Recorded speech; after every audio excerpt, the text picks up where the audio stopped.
ना कि मामेव ये प्रपद्यन्ते माया मेताम तरन्तिते। भगवान ने क्या उपाय बताया माया से बचने का कि या तो तुम माया के दास बन जाओ या मेरे दास बन जाओ, या तो माया के दास बनो या मायापति भगवान के दास। भगवान ने कहा मामेव ये प्रपद्यन्ते माया मेताम तरन्तिते।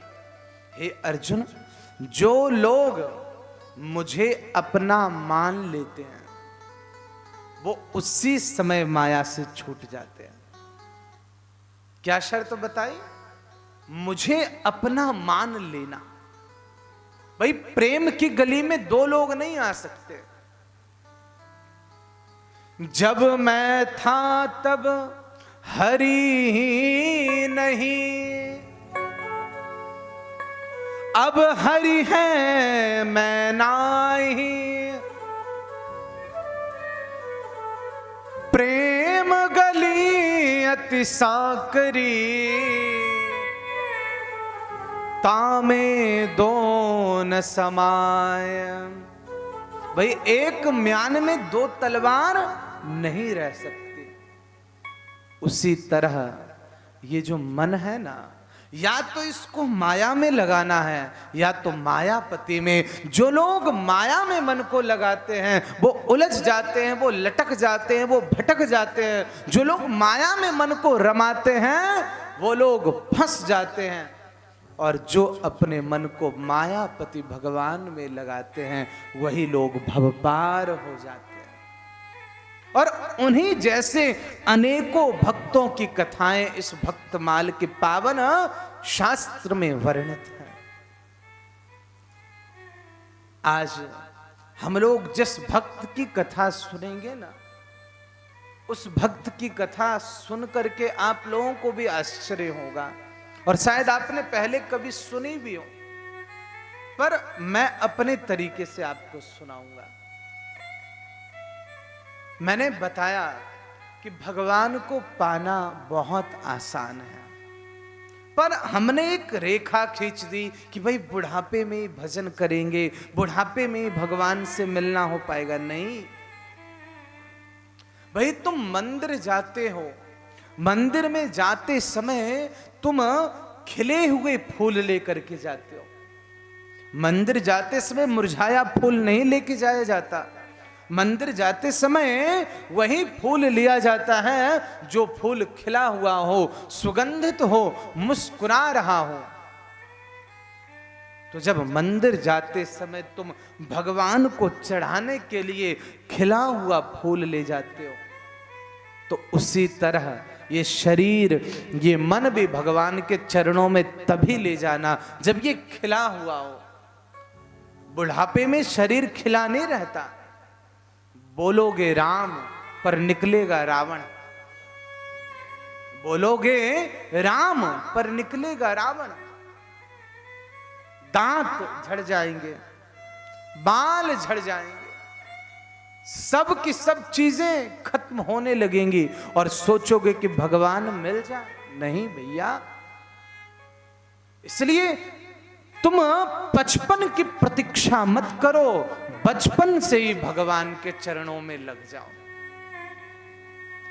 मिलत सदा भगवान, मिलत सदा भगवान, भजन करके बचपन में। मिलत सदा भगवान, भजन करके बचपन में। कबहु न होई भजन जगत के 55 में। भाई 55 तक प्रतीक्षा मत करो कि 50-55 के हो जाओगे तभी भगवान का भजन। नहीं भैया, बचपन से ही मन को लगाओ। और आज हम लोग जो कथा सुनेंगे ना, एक ऐसे भक्त की कथा सुनेंगे जिसको बचपन में ही भगवान मिल गए। सोचिए, हम लोगों का इतना समय गुजर गया, हम आप सभी एक जैसे ही हैं।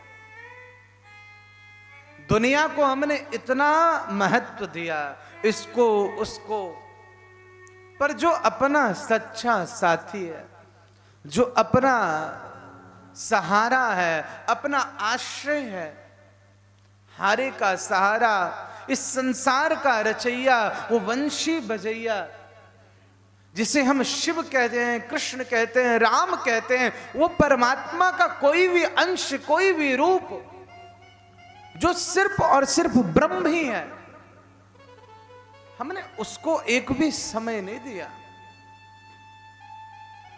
संसार में हम जैसा निर्लज्ज, हम जैसा कपटी, हम जैसा दुष्ट कोई नहीं है।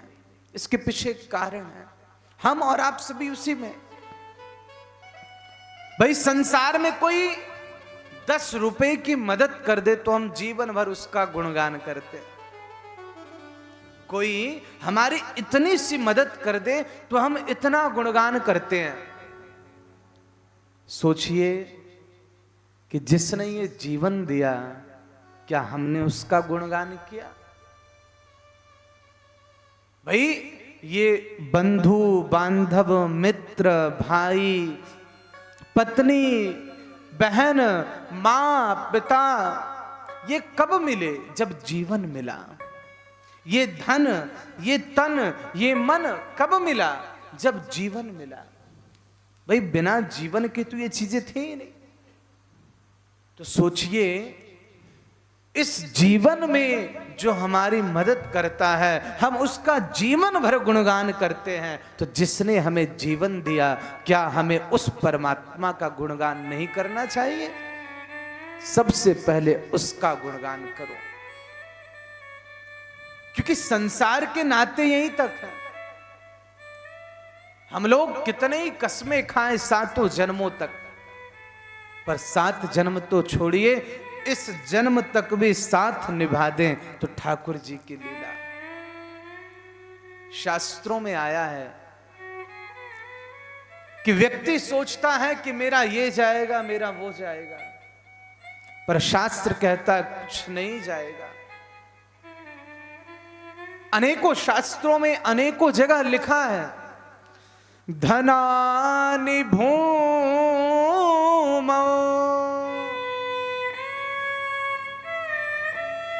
पशवश्च गोष्ठे। बड़े ध्यान से सुनिए, हम लोग कहते ना ये जाएगा वो जाएगा, पर जाएगा क्या? धनानि भूमौ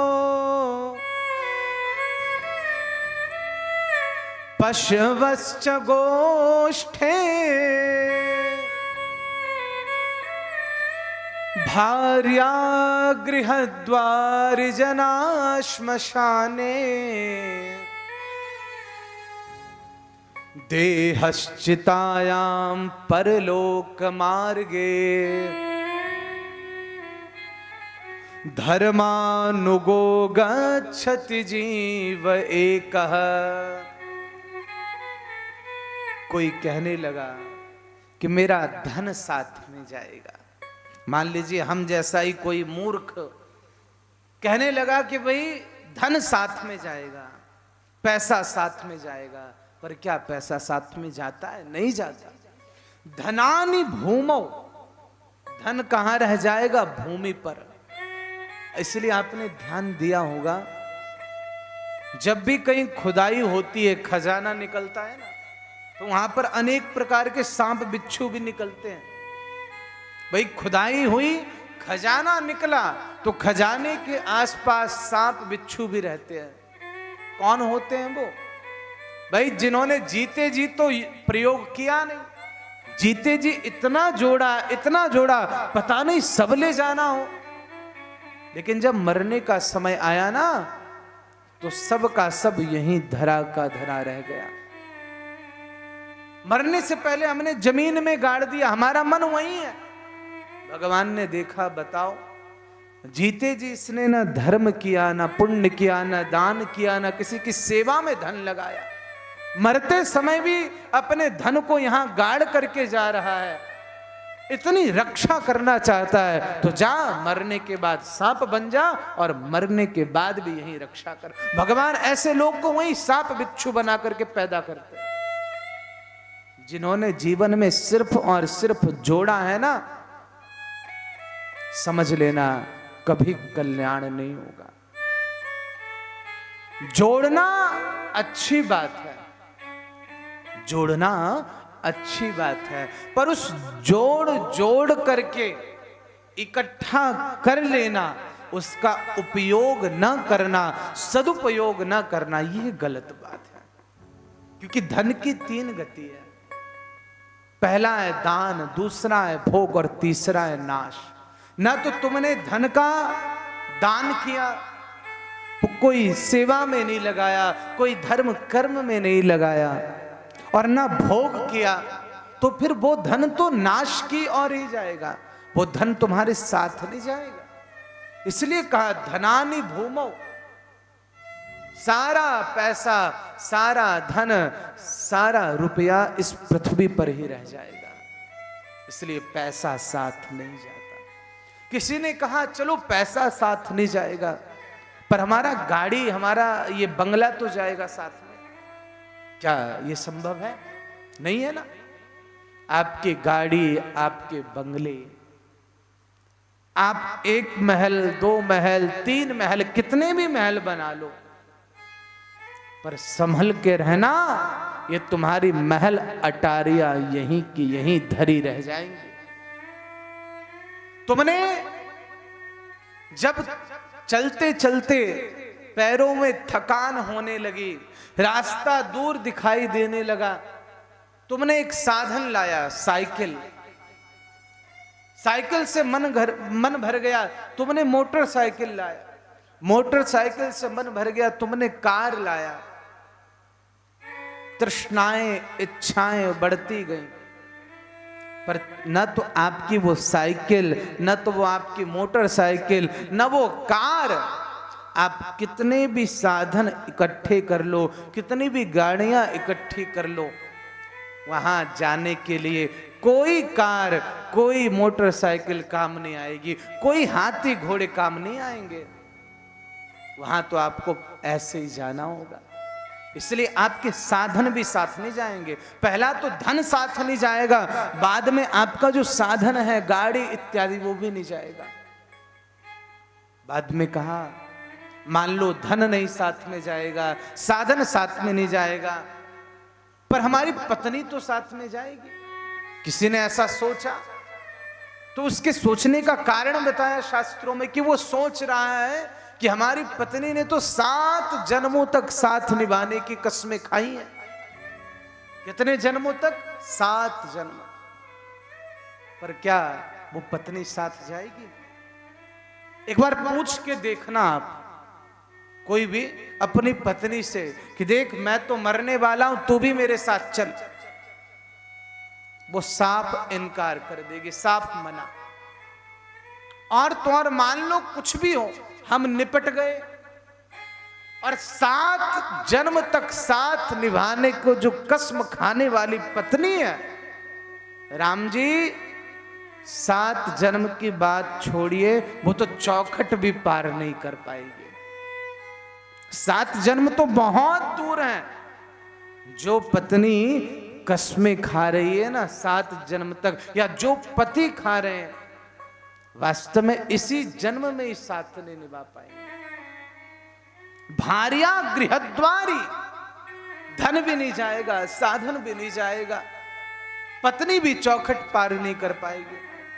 किसी ने कहा चलो पत्नी भी नहीं जाएगी, पर हमारे भाई तो जाएंगे, हमारे मित्र तो जाएंगे, हमारे बंधु बांधव तो जाएंगे। बोले नहीं, ये लोग भी तब तक ही तुम्हारे साथ हैं जब तक तुम्हारे हाथ में माल है। याद रखना, जब तुम्हारे पास बहुत होगा ना, जब तुम्हारे पास बहुत होगा, तब तुम्हारे साथ भी बहुत होंगे। जब तुम्हारे पास बहुत होगा, तब तुम्हारे साथ भी बहुत होंगे। और जिस दिन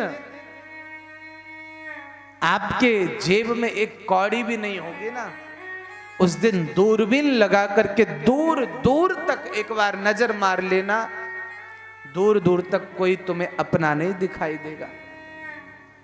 क्योंकि दुनिया तो मौज लेने वाली है, तुम्हारे पास बहुत है इसलिए तुम्हारे साथ बहुत है। जिस दिन ठन ठन गोपाल हो जाओगे ना,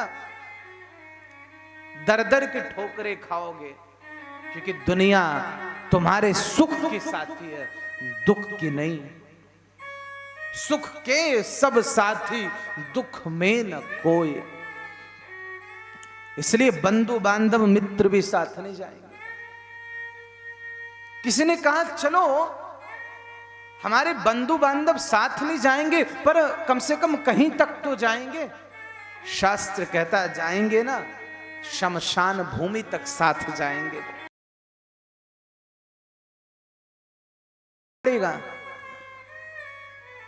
चिता पर तुम्हारे मित्र बंधु भी नहीं लेटेंगे, शमशान भूमि तक तुम्हारे मित्र बंधु भाई सब जाएंगे, पर चिता पर तुम्हें अकेले लेटना होगा। सारे रिश्ते नाते वहीं तक। फिर किसी ने कहा कि चलो मान लो धन नहीं साथ में जाएगा, साधन नहीं जाएगा, गाड़ी बंगले नहीं जाएंगे, पत्नी नहीं जाएगी, हमारे मित्र बंधु बांधव नहीं जाएंगे, पर ये शरीर तो जाएगा। क्या ये शरीर जाएगा? बोले नहीं। जैसे ही चिता की अग्नि धूल धूसरित होकर के धधकती हुई अंगार लेती हुई प्रज्वलित होगी, ये जो शरीर हमने अनेकों अनेकों प्रकार से सजाया, कभी ये साबुन बदला, कभी वो साबुन बदला, अनेकों साबुन शैम्पू अनेकों वस्तुओं से जो हमने ये शरीर निखारा है ना, ये शरीर भी अग्नि के जलते ही, चिता के जलते ही तुम्हारा साथ छोड़ देगा। भाई शरीर से ज्यादा धोखेबाज तो कोई नहीं है। हमने जीवन में प्रत्येक कर्म शरीर के लिए किया, शरीर के जुड़े हुए जितने रिश्ते नाते उनके लिए किया, पर ये शरीर इतना धोखेबाज है कि ये शरीर भी साथ नहीं जाता। अंत में व्यक्ति थक हार करके कहता है, हे प्रभु जब मेरा धन नहीं जाएगा, मेरे साधन नहीं जाएंगे, मेरी पत्नी नहीं जाएगी, मेरे मित्र बंधु बांधव नहीं जाएंगे, मेरा शरीर नहीं जाएगा, तो हे प्रभु साथ जाएगा क्या ये तो बता दो। मैं कौन सा धन इकट्ठा करूं जो मेरे साथ जाएगा। भगवान ने मानो कहा, याद रख धर्मानुगो गच्छति जीव एक। ऐसी कमाई कर चलो, ऐसी कमाई कर चलो, जो संग जा सके। ऐसी कमाई कर चलो जो संग जा सके, मुश्किल पड़े तो राह में काम आ सके। कैसी कमाई करनी है? ये पैसे वाली कमाई नहीं, क्योंकि ये वहां पर नहीं चलेगा। और तो और जिन पैसों को लेकर के हम पूरा बाजार घूम आते हैं, वही पैसा यहां भी बंद हो जाता है। भाई कई बार नोटबंदी हुई, भाई जिस 500 1000 के नोट को लेकर के हम मार्केट पूरा ले आते थे बाजार से सामान, रात भर में ही वो रत्ती मात्र हो गए, वो कागज के टुकड़े हो गए। अरे जब यहां का पैसा यहां ही नहीं चल पा रहा, तो वहां क्या खाक चलेगा? भारत का पैसा भारत तक चलता है, अमेरिका में नहीं चलेगा। जब यहां का पैसा यहीं नहीं चल पा रहा है, तो वहां क्या चलेगा राम जी? इसलिए शास्त्र भक्तमाल की कथा कहती है, ऐसी कमाई कर चलो जो संग जा सके, मुश्किल पड़े तो राह में काम आ सके। और वो कमाई है भगवान का नाम, वो कमाई है आपका धर्म, वो कमाई है सेवा, वो कमाई है भगवान के प्रति किया गया कोई भी पुण्य कर्म, वो कमाई है हम दूसरों की भलाई करें, वो कमाई है कि हम दूसरों की अच्छाई करें। इससे बड़ी कोई कमाई नहीं है और यही कमाई हमारे साथ जाने वाली है। इसलिए कौन सी कमाई? भगवान के नाम की। और यही एक कमाई है जो बचपन से की जा सकती है।